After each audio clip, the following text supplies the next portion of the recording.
be making a brief statement and not taking questions today because my attorney, A. Scott Bolden, will make himself available at a later time. I thought it was important to be seen and heard today for a number of reasons. First of all, I wanted the citizens of Baltimore to learn that as a state's attorney, I am wholly committed to the job and working with my esteemed colleagues in the state's attorney's office to carry out the mission of creating a safer, healthier community for everyone in this city. Nothing is more important than that. I also need citizens who I am blessed to serve to know that I am innocent of the charges that have been levied against me, and I intend to fight with every ounce of energy within my being to prove my innocence and to clear my name.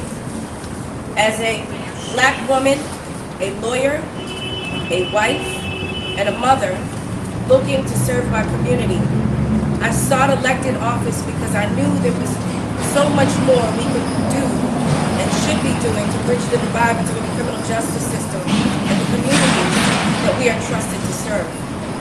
No one thought I could win. We had very little money and even less name recognition, but we knew that things had to change in the city of Baltimore and around this country, and so we fought. And what started out as a world of possibility and a dream eventually became a victory.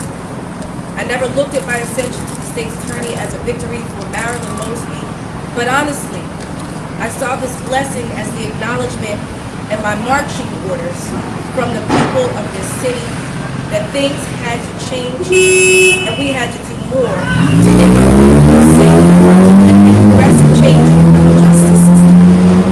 I believe now, as I believe then, that those two objectives are not mutually exclusive and could be and must be achieved simultaneously. I expected the job to be hard. I expected long hours and sleepless nights.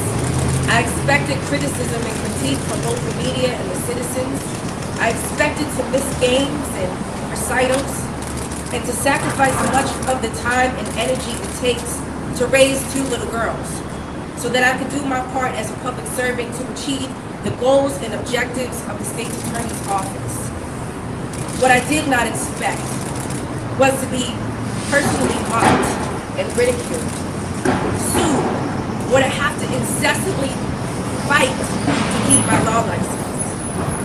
I did not expect to receive hate mail and death threats and to have the safety of my daughters compromised by the media.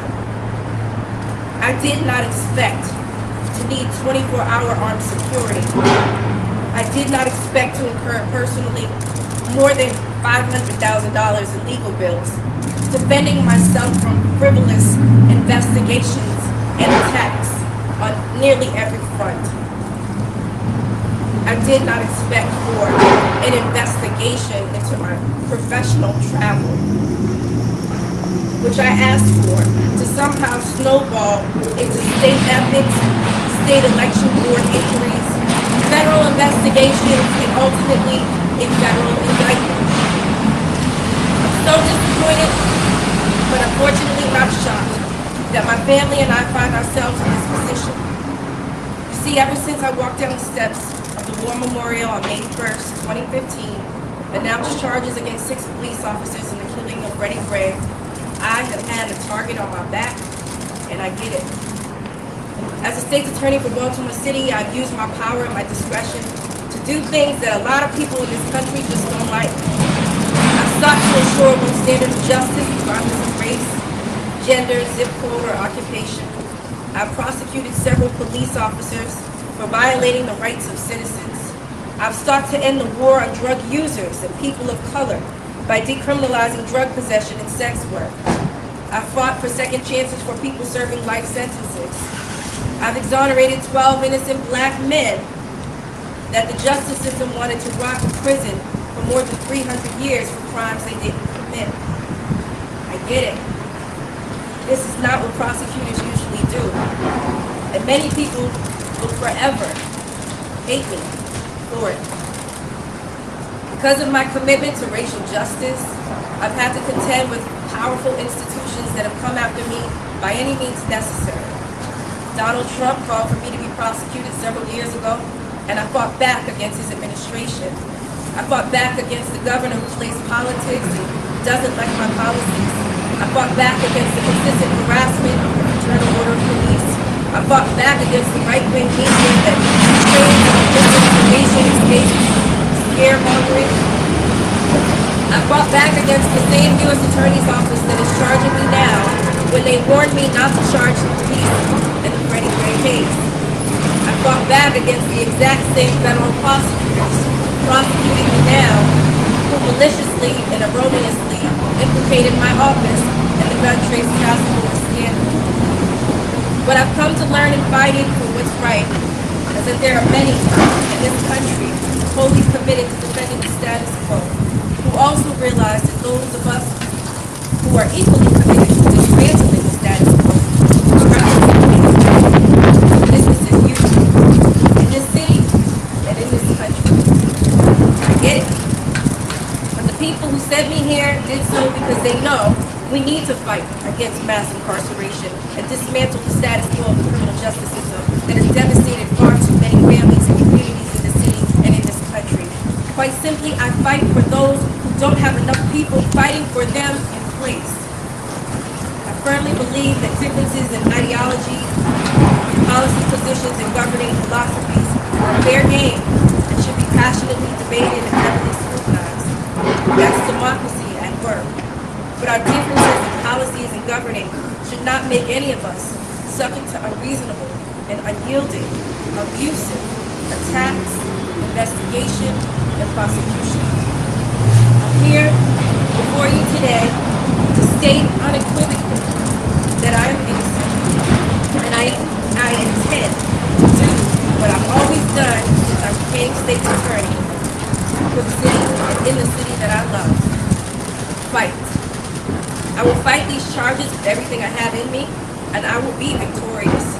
Because as a woman of faith, I know and I stand firmly in the promises of Isaiah 54:17, that no weapon formed against me shall prosper. I'm built for this, and I will not be distracted from doing my job. Clearly, there are limits to what I can say, and you will certainly be hearing from my legal representative soon. But I wanted the people of Baltimore to hear it from me. I have done nothing wrong. I did not defraud anyone to take my money from my retirement savings, and I did not lie on any mortgage application. Prior to yesterday's indictment, I offered to prove my innocence by making myself available to present exculpatory evidence to the grand jury, but the U.S. Attorney and the lead prosecutor in the case, who is donated to my political opponents and who has personal animus towards me, has refused to allow me to do so. Please don't be fooled. We are now 5 months from my next election, and this indictment is merely a political ploy by my political adversaries to unseat me. Please also understand that I will never let that happen without a fight.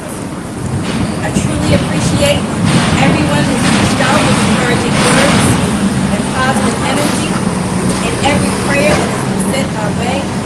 My family and I are deeply humbled by the support, and I assure you that we are as committed as ever to continuing to fight for the people and the city that we love.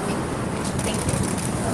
Madam Secretary, Will you resign from your right now? position? What exculpatory evidence do you How can want to you fight present? this? How can you do your job when this is ongoing?